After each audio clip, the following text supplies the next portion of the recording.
Hi, everybody. Welcome to Journey of Perspective with MindfulLee.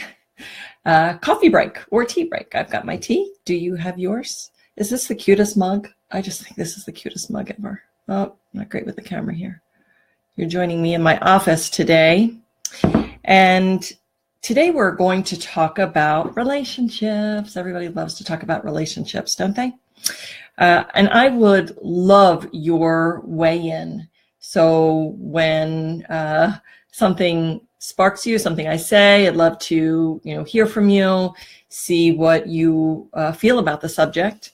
And I just want to kick it around a little bit, because Journey of Perspective is about the what ifs, kind of playing with the what ifs and just expanding our consciousness in that way, letting down the barriers, letting down the limiting beliefs, shedding those for even just a few minutes to start kicking around some other perspectives. So that's what we're doing today. In A Year of Living Mindfully, we talk more in depth about relationships in May. So if this is something that you would like a little more insight on, there is the link. I believe I put the link down on the Accessing a Year of Living Mindfully subscription series if you have any questions about that. But again, today I just want to just kick around this subject and see if you have any ideas or thoughts on it. So when I originally was planning out this particular one, my question was, what if ... Hey, Kathy, welcome. What if in relationships that the goal was not marriage or was not the end result? What if the goal was not actually a goal? What if it was not to marry or not forever? What if the goal was an intention? What if it was just about showing up in a relationship from a space of loving today? Is that plausible? I want to sit with that for a minute. Hey, Beth, how are you? Thanks for joining. We're talking about relationships. And the question that I just posed was, what if the goal in intimate relationships was not an end result, was not an expectation, was not an attachment, was not a forever relationship or marriage? What if intimate relationships were just about showing up with the intention of loving and healing and expanding and growing? Because again, that is what we're doing here on the planet in this physical form. We are here to experience relationships so that we have a reflection of what to learn for ourselves. What emotion do we need to heal from our past wounds, and how do we look at it? How do we forgive it? How do we acknowledge it so that we can release it and heal from it and move on? And I'm kind of curious from anyone that is out there listening, if you have found that that is possible in your relationships. Often we come in the beginning of a relationship thinking that we are fully authentic, right? We all show up thinking that this is who we are. And that honeymoon period, that excitement of meeting someone that you're resonating with, and the pheromones are flying, right? And then only that when time goes by, do we find that maybe we were kind of playing the understudy role in that position, and that we realize that over time that maybe we are really reflecting what we think that person wants in a relationship.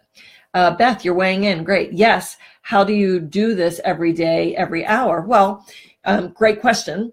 And just like in mindfulness practice, we practice every moment of every day, because it is a practice. And it is, I try to get rid of the word achieve, especially for myself, because that was always, type A personality years ago. And I wanted to accomplish, I wanted to achieve, I wanted to conquer. But in mindfulness practice, it is a fluid dance of your life. And so we allow for the process, we allow for the fluidity, and we get to keep choosing. So we are definitely going to not make good choices. But if you are in mindful practice, you become the observer and you say, oh, okay, now I get it, because the universe will give you another opportunity to clear it, to fix it, to change it. And Kathy's weighing in, 28 years with my one and only. Oh, I love that. We grow closer as we age. So this what if is hard for me to imagine. Well, and you don't even have to think of it as your intimate partner. Think about how you are in other relationships, because you are blessed that your time on this planet, you didn't need to heal that kind of karma in your life. Your purpose to come here was to heal something else, was to become aware of something else in your life. And I'm sure if we had a one-on-one, we would talk about that and be able to pinpoint what it was that you wanted to come here to learn. Not everybody is going to come for the same things. And so you obviously have cleared that in previous lifetimes, and you don't need to learn it in this particular one. So that's awesome. And congratulations. You're one and only. I'd love to know his name, so we can all congratulate both of you, because I know you personally, Kathy, and you are a gift. So I know he appreciates you. So getting back to the what ifs, and again, it's not that you, oh great, Steve, of course, exposing, good job. But of course, I just lost my train of thought. What are we talking about? So the what ifs, and why that could be uncomfortable, because, and the reason why we do Journey of Perspective is because looking at what ifs is uncomfortable for everyone. Even in your 28-year partnership with Steve, you almost don't want to think about that possibility of what if, because you've got something really amazing and good, right?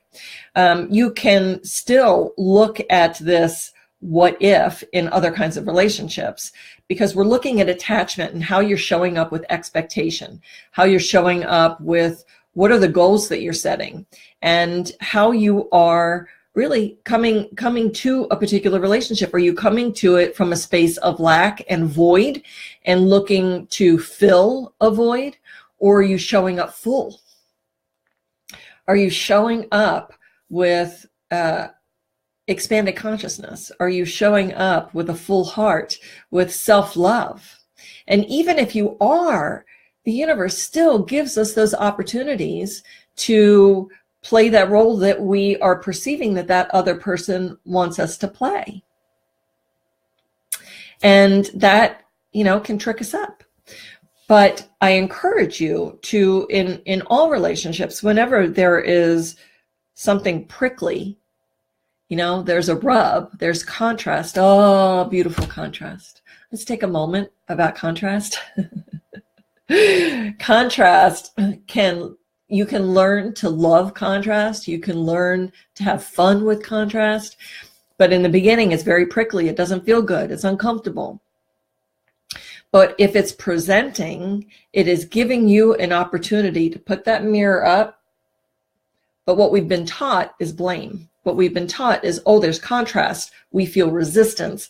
That is triggering something within me from a past wound, and I have to protect myself. So I'm going to push against that. I am going to blame that person. That is not my fault. That is that person's fault. So that's where we need to shine some light and saying that's an old pattern. That's a limiting pattern. That is not going to serve you. That is only going to bring you the same situation. Could be with a different face on it, but the same situation, until you learn to acknowledge it, to understand what it is within you that needs to be healed and expand it. And then you no longer have to address that. Although the universe does typically bring it to you again just to say, are you sure? Are you sure you got that lesson? And then when you can address it from a different perspective, from the higher consciousness perspective, then you've got it, because it's like training that muscle. It becomes easier and easier.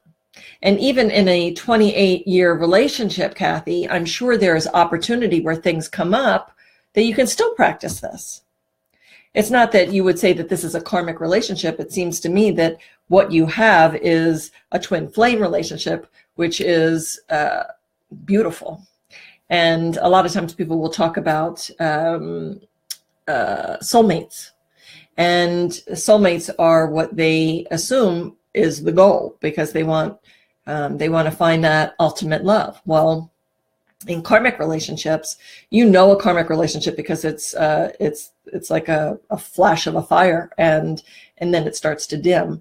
And it starts to dim usually after the karma is released. A lot of times people will stay in karmic relationships when they've already served their purpose.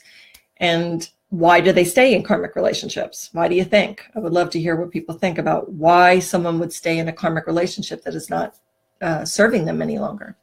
If there's no way in, I'll tell you, it's fear.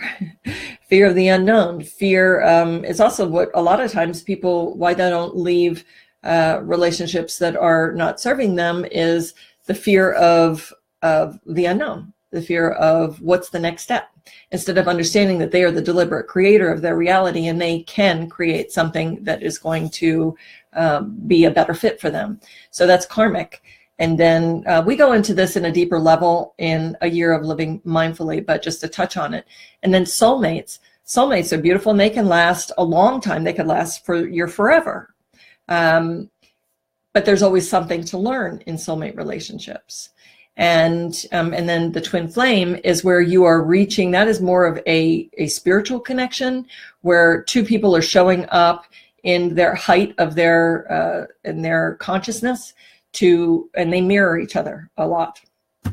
And you'll know when you're in those relationships, when you dig further into the description of each one, you'll know which one you're in, or which one you would like to receive or bring towards you. And so does anybody have any questions about relationships? There you go, Kathy. The explanation was helpful. Contrasts are what keeps things interesting. Yes, exactly. Well, for me, I went into each of my long-term intimate relationships thinking that was the forever relationship. I don't think anybody ever goes in thinking, oh, that's only going to be a year, or that's going to be a karmic relationship, right? We go in with a full heart thinking that that's what it's going to be. But in retrospect, I am able to see the absolute beauty of each one, absolutely understanding the hindsight vision, right? Understanding the value of each one and how beautiful the experience was, as it gave me the mirror for myself to be able to heal and expand. And since that is my soul's purpose, I am deeply grateful for each one of my partners who supported me in that. And my only hope is that I gave them similar insight for their own health and expansion, well-being. So let's say contrast. So talking about being the best expression of yourself, I think we show up in the world wanting that, don't we? Don't we want to show up being the best expression of ourselves? And we are able to utilize relationships in such a stunning way to be able to show up every day and affirm that I'm choosing love. I'm choosing to love myself so that I can be the best expression of myself. And I'm choosing to look at contrast as the interesting and fun offering to better know myself, because that is, again, one of your purposes of being on the planet, is to know yourself. And as humans, we do have an instinctive need to connect with other humans. And I think that's why we also are always seeking that ultimate partnership, so that we can fully love ourselves and we can fully love a partner. And working through that void of not having that is an expression of self-love.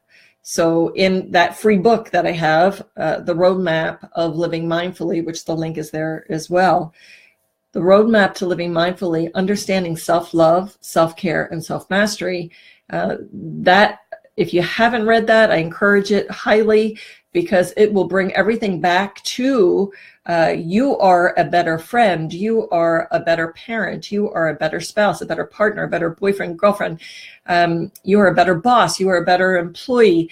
You are just better when you come from a foundation of self-love, self-care, and self-mastery. And it is not a selfish act. This is your ultimate act of love, to be able to understand this foundation. Let me just make sure I hit all my points. Anybody have any questions? The other thing I wanted to address is often when we are in relationships, whether they're new or they're 28-year relationships, we sometimes lean in. And people that are empathic, if you understand what that means, where they're vibrationally very sensitive and they can feel other people's energy, they often become reclusive because they don't know how to handle taking on someone else's fear, someone else's sorrow, someone else's grief, their energy. And so they try to protect themselves. And we also, people that aren't necessarily empathic, we are all vibrational beings and we attract vibration. When we lean in is when we lose ourselves. And again, we'll talk more about that in a year of living mindfully. But if it's something that resonates with you, happy to talk to you in depth about that. When you're leaning in, you're moving into someone else's energy field, and it really is not serving you, and it's not serving them, because you are blocking someone's opportunity to fully know themselves by moving into their field. And it's certainly not serving you, because you are not in your personal power, which means that you often stop loving yourself. You often stop being your authentic self. And so I leave you with that today. And if you have any questions, I'm going to post this on the group page, the Live MindfulLee VIP group page, so we can continue a dialogue there if you're interested. And again, I encourage you to go to the subscription of A Year of Living Mindfully, because I do meditations around this. In May, we're doing relationships. Relationship is all the rage, kind of a play on words. But I thank you for your time today. Remember to love yourself. It is the best option. Fear is only an illusion. And nourish yourself mindfully and give from the overflow. I thank you so much for joining me. Thank you for sharing. Thank you for liking. Thank you for showing up in your mindfulness practice and expanding your consciousness, because you are changing the world. I love you. Take care.